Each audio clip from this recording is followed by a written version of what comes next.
Alors, on a vu dans le théorème précédent l'intérêt d'avoir une base orthonormée pour faire les calculs. Donc, ce qu'on va voir dans ce théorème 12, c'est est-ce qu'on peut toujours transformer une base en une base orthonormée, et si oui, quelle est la méthode? Donc, cet algorithme, alors je dis algorithme parce que vous allez voir, il faut mettre en œuvre une méthode classique, on l'appelle l'algorithme d'orthonormalisation de Gram-Schmidt. Alors, en quoi est-ce qu'il consiste? Eh bien, vous avez un espace euclidien, on note petit n sa dimension, vous avez E1, En, une base quelconque de E, eh bien, il existe une base orthonormée B', F1, Fn, telle que, quel que soit P appartenant à un 1n, l'espace vectoriel engendré par E1, EP est le même que l'espace vectoriel engendré par F1, Fp. En gros, on ne perd pas du tout d'informations, mais la nouvelle base est une base orthonormée. Et donc, puisque c'est une base orthonormée, eh bien, on peut faire les calculs beaucoup plus facilement grâce au théorème 11. Donc, on va montrer dans la démonstration l'existence de cette base, et la méthode que j'utilise pour fabriquer cette base F1, Fn dans la démonstration, vous devez absolument savoir le faire vous-même sur un exemple précis. Donc dans l'exemple 8, je le ferai juste après, et dans la feuille d'exercice, il y a un exercice où on vous demande de le faire. Donc, on se place dans un espace euclidien E, et on prend E1, En, une base quelconque. Le but, ça va être de construire la famille F1, Fn. On veut que ce soit une base orthonormée, donc on veut que ce soit une famille formée de vecteurs unitaires et telle que 2 à 2, le produit scalaire vaut 0. Donc pour le premier vecteur de la base, puisqu'on veut que vect de F1, je vous remets l'énoncé, on veut que vect de F1 ce soit le même que vect de E1, donc on va prendre un vecteur F1 qui va être collinéaire au vecteur E1, et puisqu'on veut que ce nouveau vecteur F1 soit de norme 1, eh bien on pose pour F1 E1 divisé par la norme de E1. Comme ça, on a bien fabriqué un vecteur qui était de norme 1 et qui vérifie vect de E1 égale vect de F1. Ensuite, on cherche le vecteur F2. Alors, on veut montrer son existence et proposer une formule, donc on va raisonner par analyse et synthèse. Ce que je fais en détail pour chercher F2, à la fin, il faudrait le faire en détail pour un vecteur FK quelconque. Mais je veux vraiment que vous compreniez bien ce qui se passe pour le vecteur F2. Donc, dans l'analyse, on suppose qu'il existe un vecteur F2 unitaire, dont le produit scalaire avec F1 vaut 0. Ça, c'est pour avoir une famille orthonormée, et tel que l'espace vectoriel engendré par F1, F2 appartienne à l'espace vectoriel engendré par E1, E2. Alors en particulier, notre vecteur F2, puisqu'il est dans l'espace vectoriel engendré par F1, F2, il appartient à l'espace vectoriel engendré par E1, E2.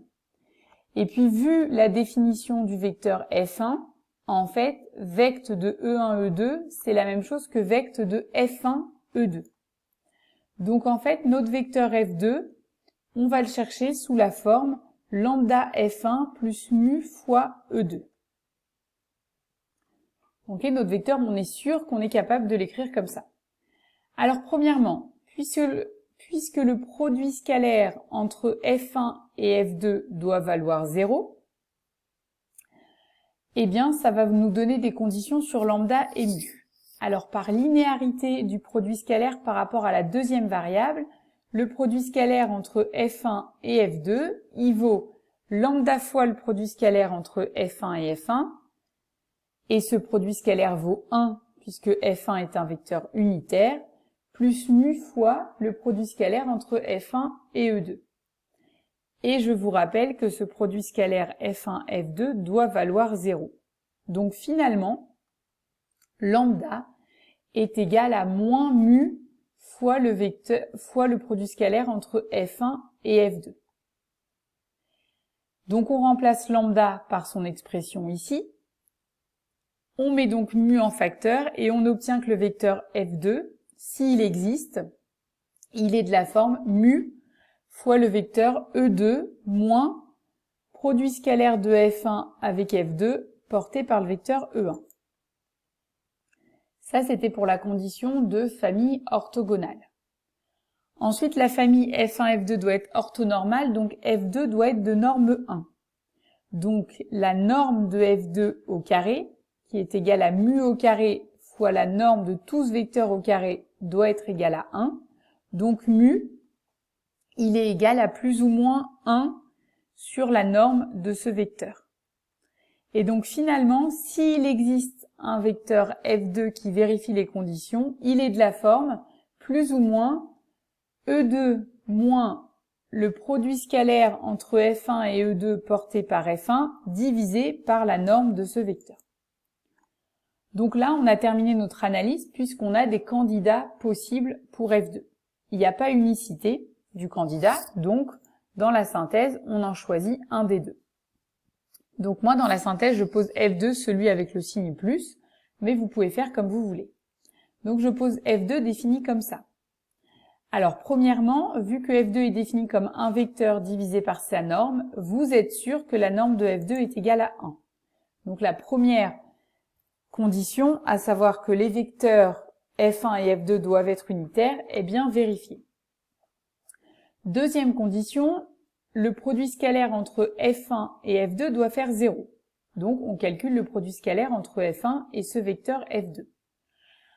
Toujours par linéarité du produit scalaire, 1 sur la norme, puisque c'est un scalaire, on peut le sortir du produit scalaire, et ensuite par linéarité, on obtient F1 scalaire E2 moins F1 scalaire E2 porté fois F1 scalaire F1. Et puis F1 scalaire F1, ça vaut 1, puisque le vecteur F1 est unitaire, et donc on se retrouve avec F1 scalaire E2 moins F1 scalaire E2, c'est-à-dire 0. Donc F1 et F2 sont bien deux vecteurs orthogonaux.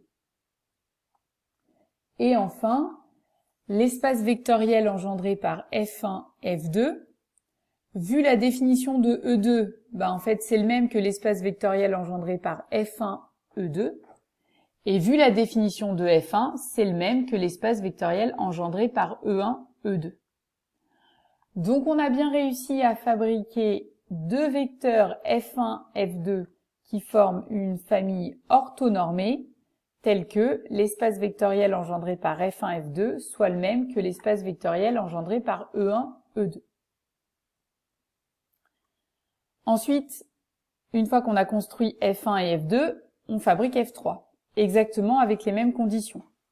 Puis de façon générale, une fois qu'on a réussi à construire F1, Fk-1, par exactement le même raisonnement, on pourrait démontrer que ce qu'on peut prendre comme vecteur Fk, c'est Ek moins la somme sur tous les indices avant K de Fi scalaire Ek porté par Fi, là vous rajoutez c'est un Fi, divisé par la norme de ce même vecteur. Vous mettez un Fi ici également.